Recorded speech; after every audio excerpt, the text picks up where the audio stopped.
വണ്ടി വരുന്ന എനിക്ക് കാണാം. അവർക്ക് ലൈസൻസ് ഉണ്ടല്ലോ, അപ്പൊ അവര് ഒതുക്കി അങ്ങ് പൊക്കോളും. ഇനി ഞാൻ ലൈസൻസ് എടുക്കാൻ പോകുന്നവളാ. അപ്പൊ അവർക്ക് അറിയില്ല എന്നെക്കാളും നല്ലോണം ഡ്രൈവിംഗ്. വലത്തോടെ കൂടി പറഞ്ഞ ഉടനെ ചെയ്യുവാണോ?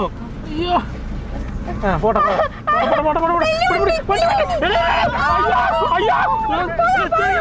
മുഖത്തൊന്ന് കൈ മാറ്റി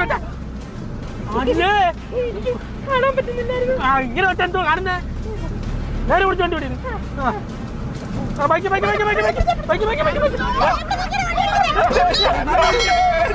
എന്താണ് കൊല്ലാനാണോ നീ ഇതിനകത്ത് കയറിയ? നീ എവിടെ നോക്കി വണ്ടി ഓടിക്കുന്നത്? നേരെ ഓടിയത് ഇങ്ങനെ പോയാ പോവല്ലാരും. എന്തുവാ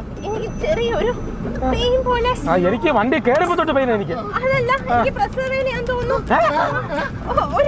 എന്തുവാ എന്തിനാ